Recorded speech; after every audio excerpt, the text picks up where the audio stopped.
kali di bengkel Sentro sama Pak Sudiro terkait dengan kondisi PI Pak Diro. Biasanya di bulan suci Ramadan itu ya sudah pasti banyak orang-orang itu yang membutuhkan makan sahur malam. Ya, kalau dia nggak masak makan sahur malam dicari warung sementara itu. Indomie sudah tutup gitu loh, warung-warung Indomie. Nah, mungkin ini akan berdampak di lingkungan masyarakat. Itu menurut Pak Diro tuh hal-hal yang seperti itu tuh bagaimana sih? Sambil santai aja. Terima kasih, bagus ya. Ini kesempatan yang sangat baik buat saya Pak ya, karena kesibukannya kita untuk mengawasi yang begitu luasnya kelurahan Bencongan ini ya, ada 27 RW, ada kurang lebih 174 RT ya. Jadi menjelang tadi apa Bapak sampaikan Ramadan Pak ya. Ramadan. Ini banyak yang jangan-jangan orang buka puasa ya dia lupa akhirnya nggak pakai masker, cuman ya karena buru-buru ya. Buru-buru. Iya, karena buru-buru. Malam dia mau sahur biasa ke warteg gitu Pak ya, ke warung-warung Indomie, tapi karena udah PSBB seperti ini dibatasi Pak. Nah ini bagaimana menyikapi? Apalagi kondisinya kalau malam ya Pak. Iya, betul. Memang gini Pak, dengan berlakunya PSBB ini kan sesuatu mungkin banyak yang mematuhi ya. Saya terima kasih kepada warga juga yang mungkin patuh dengan peraturan PSBB ini ya. Saya terima kasih ya. Otomatis mungkin jalanan sepi Pak ya. Jalanan sepi, ya kita mengimbau kepada masyarakat supaya kalau memang ini ya kita untuk menyiapkan makan sahur sama kita buka puasa cukup di rumah aja lah. Iya. Kita masak sendiri sehingga kita tidak perlu kemana-mana, karena kalau malam sangat sepi sekali. Sehingga untuk kriminalitas ya Pak ya itu sangat mungkin dikatakan ada peluang ya. Iya. Sehingga kita mungkin katakanlah kita harus waspada. Iya. Lebih tingkatkan kewaspadaannya berkaitan dengan ini. Kita sama-sama lah ya Pak, mudah-mudahan ini masa pandemi corona ini cepat berakhir dan kita kembali normal sehingga kita bisa bersilaturahmi lagi, kita bisa bekerja seperti biasa, tidak ada rasa takut atau gimana gitu.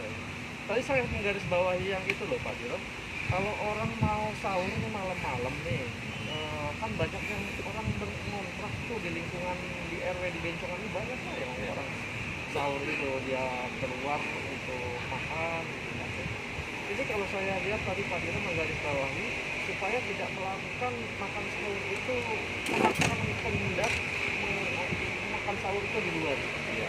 Jadi mungkin himbauan Pak Diro mungkin makan sahur lebih baik di rumah saja. Di rumah saja, betul. Karena potensi terjadi kriminalitas juga pasti akan berdampak gitu kan. Karena jangan-jangan orang mengincar nih, orang yang mau makan sahur malam-malam di warung ini itu udah diindik-indik, udah dilihat-lihat, nanti ketika lengah sedikit itu jadi satu korban. Bukan jadi gitu Pak Diro ya. betul. Jadi gini Pak Agus, nah ini juga masukan buat Pak RW ya, supaya nanti bantu kita untuk menyampaikan kepada masyarakat. Tindak kejahatan semasa bulan Ramadan itu Pak biasanya terjadi pada saat orang buka puasa dengan pada saat setelah sahur. Ya, karena itu tadi Pak, dia buru-buru dengan keluar, dia butuh mungkin untuk buka ya. Setelah dia sampai rumah, ya mungkin motor nggak dimasukin, kunci nggak lupa apa, dicabut, ya kan. Nah di situ dimanfaatkan. Contohnya kalau subuh juga sama, kita sudah waktu mepet nih bangun Pak, ya kan, bangun untuk sahur mepet, waduh belum masak belum apa, akhirnya gimana caranya keluar, pakai motor kita nyari warung yang buka mana kan untuk beli. Setelah beli pulang kita makan, ya kan, karena waktunya ini lupa. Begitu kita ngeliat kendaraan sudah tidak ada. Artinya ini jangan sampai lalai lah kalau betul. Itu harus jangan sampai lalai. Dan makanya untuk mengantisipasi itu pertama Pak ya, kalau bisa Pak, kita kan punya keluarga nih, lebih baik kalau menurut saya makan bersama di rumah dengan kita mungkin masak lebih puas kali Pak ya. Jadi nggak usah kita harus pada saat mau maghrib keluar, ya kan, pada saat kita mau sahur keluar, ya kan.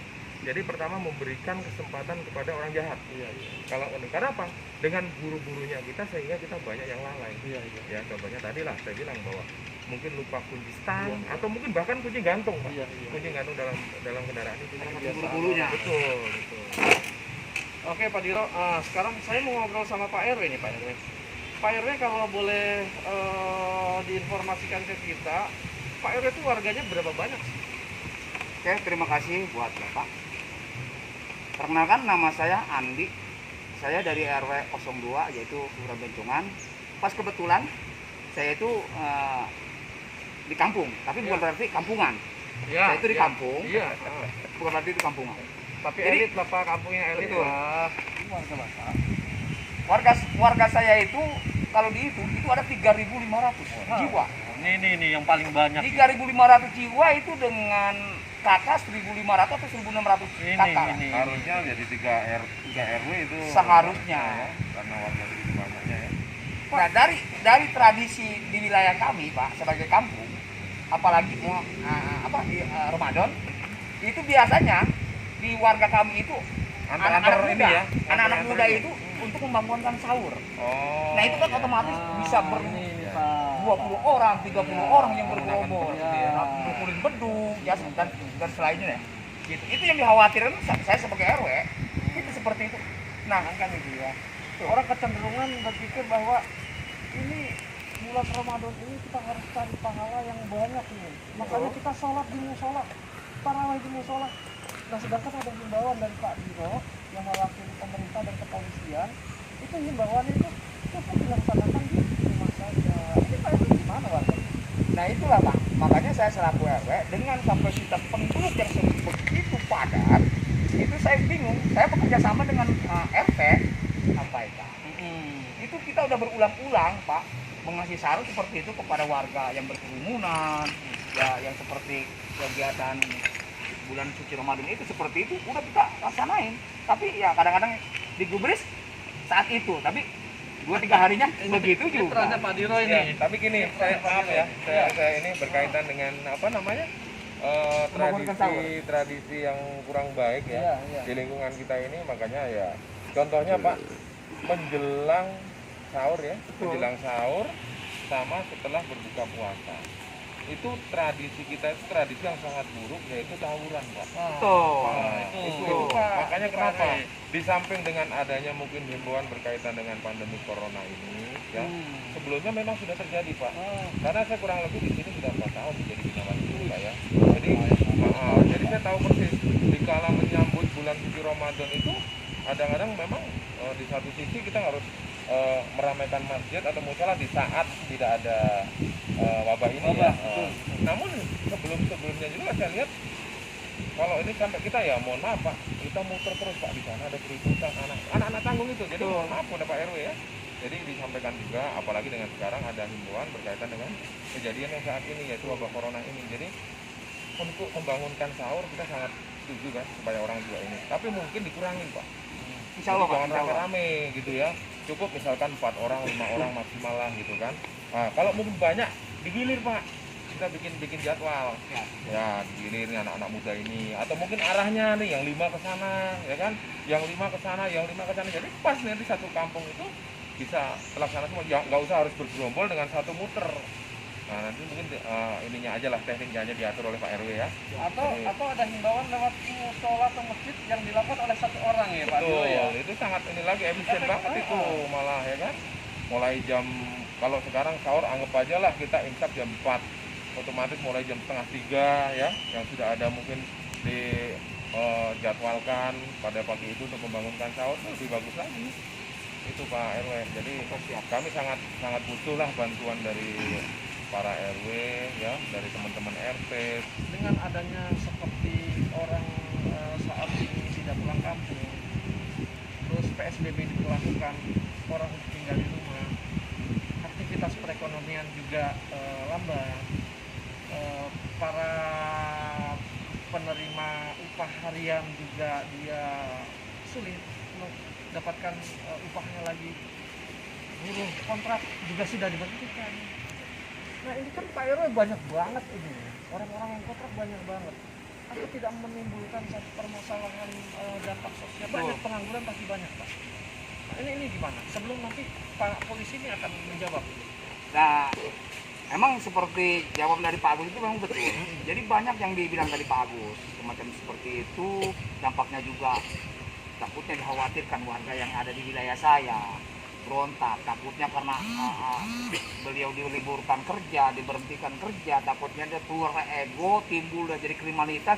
Itu yang saya khawatirkan. Seperti itu, makanya saya kerjasama dengan Pak Binamas maupun Pak Babinsa. Itu saya selalu berkoordinasi, Pak. Jadi hal-hal seperti itu kita selalu pantau dan kita saling kita himbau. Gitu. Biar memahami semua bahwa mudah-mudahan kita berdoa bahwa yang ada di Indonesia semacam wabah penyakit COVID-19 ini mudah-mudahan cepat berakhir dan kita bisa beraktivitas kembali. Gitu. Itu yang saya harapkan dari saya, Pak, seperti itu. Jangan lupa Pak RW, tolong sampaikan juga pesan buat masyarakatnya, jadilah polisi dalam diri sendiri. Bukan gitu ya Pak Dino ya? Itu yang paling utama, Pak. Polisi dalam diri kita sendiri. Karena kalau kita merasa jadi polisi kita sendiri, tindak tanduk kita selalu diawasi. Nah, pada akhirnya ya kita sadar untuk tidak melakukan hal-hal yang memang menjurus kepada tindak kriminal. Bukan gitu Pak Dino? Betul. Jadi kita juga terima kasih Pak Agus ya, nih udah bisa kita tukar pikiran ya, antara saya selaku pembina di sini, Pak RW ya kan, Pak Agus selaku ketua LPM. Jadi kita di sini sangat sinergi Pak. Ya kita selama ini saya terima kasih pada Pak RW ya, yang sudah selalu memberikan informasi kepada kami, kepada kepolisian. Dalam hal ini saya selaku Binamas ini sangat mengucapkan terima kasih. Mudah-mudahan ini kesinergisan kita ini berlanjut. Jadi setiap ada kejadian apapun ya, tolong kabarin saya. Kalau mungkin saya tidak mampu melaksanakan sendiri, saya akan minta bantuan kepada yang lain ya. Di sini saya selaku Binamas ya, tentunya ada Babinsa, Pak Lurah ya, 3 pilar yang ada di Kelurahan Benjongan ini sangat membutuhkan bantuan daripada Pak RW dalam kita menuntaskan masalah kriminalitas di lingkungan kita. Apa Pak Dino? 24 jam ya? 24 jam Pak Bos. Karena di kami itu kalau mati handphone itu pelanggaran Pak. Nggak boleh. Jadi walaupun saya mungkin sedang tidur istirahat di rumah ya, walaupun ini kalau ditelepon apalagi ini berkaitan dengan warga kita harus jawab. Gitu Pak RW. Ini yang top harus begitu. HP Pak RW mati loh. Nggak punya pulsa Pak RW gimana? Maklum lah Pak RW HP-nya sudah tua, jadi kadang-kadang lowbat. Pak RW. Oke, Cukup Pak ya. Gitu aja ya. Kebetulan saya mau ke kelurahan nih. Oh iya. Iya, tadi udah janji sama Pak Lurah. Pak Dino, terima kasih Pak Dino ya. Sama-sama. Terima kasih Pak RW. Oke, makasih Pak. Pak Dino, terima kasih. Semangat dan tetap jaga kekompakan, jaga persatuan. Republik milik kita. Assalamualaikum warahmatullahi wabarakatuh.